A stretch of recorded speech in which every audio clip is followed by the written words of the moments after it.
সুপ্রভাত বন্ধুরা। আজকের দিনটি আসলে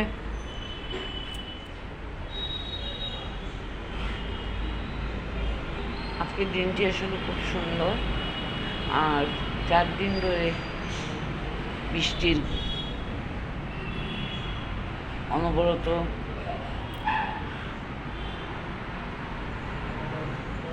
পড়তেছে। যাই হোক, আজকে সূর্যের মুখটা আমরা দেখতে পেলাম, মনে হচ্ছে দিনটা যাবে ভালো।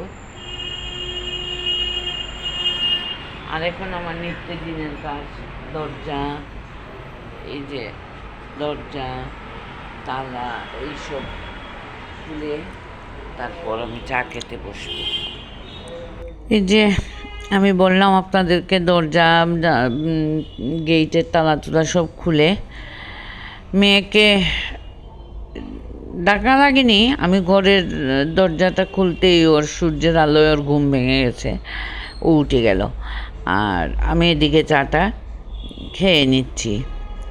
আর আজকে একটু ঠাকুরের ভোগ লাগাবো, তবে আমি অন্য সময় না খেয়ে আমি ঠাকুরের ভোগ টুক লাগিয়ে থাকি, কিন্তু আজ আমি পারবো না, সেই জন্য আমি চা আর মুড়িটা খেয়ে নিলাম। কারণ আপনারা তো জানেন যে আমি গত 1-1.5 মাস ধরে খুবই অসুস্থ। 2 দিন ভালো থাকলে 3য় দিন আমি আবার বিছানায় পড়ি। সেজন্য আমি আর করলাম না। একদিকে তো ধরেন রোগটা হচ্ছে, একদিকে CML, আর একটা হচ্ছে যে হার্টে রিং লাগানো, আরও এটা অনেক পুরানো IBS-এর প্রবলেম। যাদের IBS আছে তারা বুঝতে পারবেন কী ধরনের অসুবিধা। সে কারণে আমি সকালে একটু চা মুড়ি খেয়ে তারপরে আমি সকালবেলা অন্য কিছু খেতেই পারি না বলতে আমার একটা আতঙ্কের মধ্যে দিন যায়, তাই আমি খেতে চাই না, ওই চা মুড়িটাই খেয়ে নিই। তো চা মুড়ি খেয়ে আমি তারপরে কাপড় চোপড় করে ঠাকুরের বাইল্য যে বুকটা, আমি যদিও ওনাদেরকে বলি যে আমার 2 জন সন্তান, তারপরেও ওনারা অবতার, তাদেরকে সেই রূপে দেখলেও অবতার রূপে পুজো করতে হয়, তাই আমি সেভাবেই করি। সকালের বাইল্যভোগটা দিয়ে এখন চলে আসছি ছাদের উপরে ফুল তুলতে। ফুল অবশ্য অনেক ফুলই ফুটে, কিন্তু এই একদম উপরে ওইগুলা বাবাই করে পারতে হয়, তাই আমি করি না।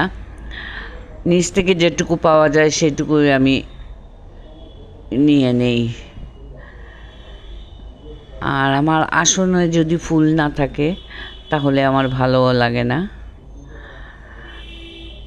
আমার মনটা যেমন বুঝি খুব একটা হয়ে যায়, তাই নিচ থেকে যতটুকু পারা যায় টেনে টুনে আমি সব নিয়ে যাই। আর নয়নতারা প্রচুর আছে, কিন্তু এই কয়দিন ধরে যে বৃষ্টি হচ্ছে, বৃষ্টি ফুল তুলতে পারি না। ছাদের উপরে এসে আরও ভিজে টিজে ফুল তুলতে হয়, তারপর একটার পর একটা ওষুধ তো লেগেই আছে, সেজন্য কম করেই নিয়ে যাই ফুল। আর আমি তো শুধু আমার জন্য পারি না ফুল, আমার ভাগনা বউ আছে আমার লাগা পোষণ, ওকে আমার একটু দিতে হয়। দেখুন, সবাইকে নিয়ে চলার একটা আনন্দ আলাদা। হ্যাঁ, এখন তো আমি একাই, কারণ যেহেতু আমার ছেলে আমার কাছে থাকে না, তার থেকে বড় আর দুঃখ কি থাকতে পারে। হ্যাঁ, ছেলে অবশ্য ছেলের কেরিয়ারের জন্যই গিয়েছে, সেটা অবশ্য আমার আশীর্বাদ পুরোপুরি ওর উপর থাকবে। তারপরেও নিজের ছেলে মেয়ে যদি না থাকে কাছে, তাহলে মনটা এমনিতেই দুর্বল থাকে। এই যে অসুখ বিসুখের সময়টা, ওই সময় তখন ইয়ে লাগে। তো কাছে ভাগ না থাকায় আমার এইদিকে একটু ইয়ে হচ্ছে। তারপরেও ওরা তো ওদের সংসার নিয়ে ব্যস্ত। আচ্ছা, তারপরেও ধরুন একটু কষ্ট করেও আসবে ওইটুকু। এদিকে আসছি, সে আবার সকালের টিফিনটা করে নিচ্ছি। আর টিফিন করে রুটির সাথে ডিমের মামলেট মাসিকে মানে আমার দিদিকে আর কি বলছি যে ইয়ে করার জন্য, দিদি করে নেবেন। আর দিকে আমি রুটিটা ভেজে নিয়ে দেই, কারণ রুটি উনি তো অন্যের মাখা জিনিস খাবেন না। আমাকেই শত অসুস্থ থাকলেও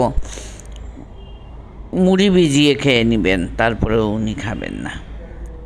যাই হোক, এটা হলো যারটা রুচির উপর নির্ভর করে। উনার রুচিতে বাঁধে, তাই উনি খান না। আমি তো সেটা বাধা দিতে পারবো না, কারণ আমি করে যখন যতদিন পারবো ততদিন আমি দেব। তারপরে না পারলে ভগবান নিশ্চয় কোনো একটা উপায় না উপায় বের করবেন। ওনার একটু ইয়ে আছে। তারপরে আমি স্নান করে চলে আসছি ঠাকুরের ভোগ রান্না করার জন্য। আচ্ছা, আজকে ভোগ রান্না করার মানে আমি বিন্নি চালের ভাত রান্না করব। আর এদিকে দুধের ক্ষীর করে আগের দিন রেখেছি, রসমালাই মতো করে ওইটা, আর নারিকেল দিয়ে। সব থেকে হইলো বিন্নি ধানের চালে নারিকেল, চিনি সবগুলা দিয়ে একদম করে। তো আমি তো আরও মানে আমার বিয়ের পর থেকে আমি আমার শ্বশুরবাড়িতে তাদের ক্ষেত ছিল। ওরা ক্ষেতের ধান করে, আমরা এটা বিজন চাল বলি আঞ্চলিক ভাষায়, বাড়ির থেকে নিয়ে আসতো। এরকম বিজন চাল তো আমি কোনো দিন দেখিনি। একদম আঠা আঠা বলতে কিছুই নেই। নারিকেল দিয়েও দিয়েছি, তারপরেও হচ্ছে না। ভাত সাধারণত আমাদের ছেলেমেয়েরা এই আঠার জন্য খেতে চায় না, কিন্তু এই বিন্নি ধানের চালটা একদম আঠা, কি বলবো, ওটা আঠালো ভাব যৎ সামান্য। আমার মনে হয়েছে পরে যে হয়তো তারা অন্য কোনো চালের সাথে দু একটা মিশিয়ে দিয়েছে।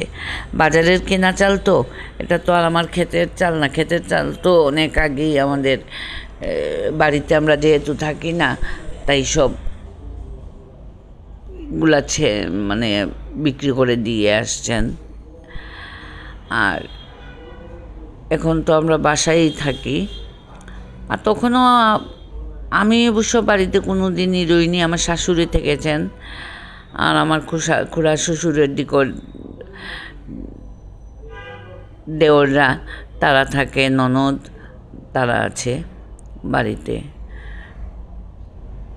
আমার বাড়িতে স্থায়ীভাবে থাকা সেটা হয়নি, তবে গিয়ে বাড়িতে যাওয়া হয়, সেটাও ঠিক।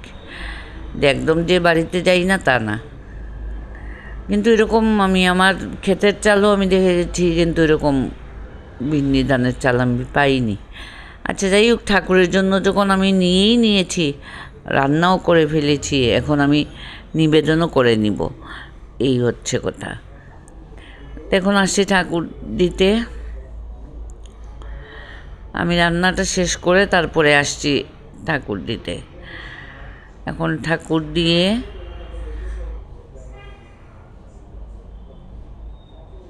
ওই যে বললাম, এবার আসলে যে শরীরের যে কোনো একটা সমস্যা সৃষ্টি হলে দেখবেন মনটাও ভালো থাকে না, আর মনটা ভালো না থাকলে কোনো কাজ করতেও ভালো লাগে না। তাই গত মাস আমার এরকম করতে করতে আমি আসলে গোপালের ভোগই দিতে পারিনি। আমি মানে গোপালের কাছে ক্ষমা চেয়ে নিলাম যে ভগবান তুমি আমাকে করে দিও, যে আমি তোমার সামান্যটুকু করে দিতে পারি না, সেবা করে দিতে পারলাম না। আর এ মাসেও আমার দিকে চলে যাচ্ছে, তাই আমি কই না, যেভাবেই হোক একটু যে কোনো পায়েস কোনো কিছু রান্না করে আমি দিয়ে দেব, তারপরেও তো ভোগ লাগাবো ওই চিন্তা করে। আর আমি দেখেছি যে মানে সব কিছু অ্যারেঞ্জ করে করব এরকম কিন্তু করা কোনো সময় সম্ভব হয়ে ওঠে না। তাই আমি আমার যেগুলা করা হঠাৎ করে সিদ্ধান্ত করে আমি করে নিই। এই সিদ্ধান্তটা আমি সকালবেলা নিয়েছি, ওই সকালে দিয়ে দিলাম। এমনিতে তো প্রতিদিনই আমি 3 বেলা করে দিই, ভোগ দিই, কিন্তু অন্য ভোগটা আমার আসলে প্রত্যেক দিন তো আমার দ্বারা সম্ভব হয় না। আর যদি আমার শরীরটা ভালো থাকতো তাহলে আমি ঠিকই দিতাম, সেটা আমি কোনো সময় করতাম না। 365 দিনের মধ্যে 300 দিনই যদি বিছানায় থাকা যায় তাহলে কীভাবে দিবেন? তারপরেও তো আমি যতটুকু পারি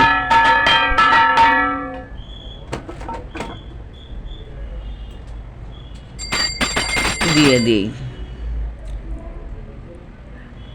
ভোগ নিবেদন করে তো দিয়ে দিলাম, এখন আরতিও করে নিচ্ছি, করে তারপরে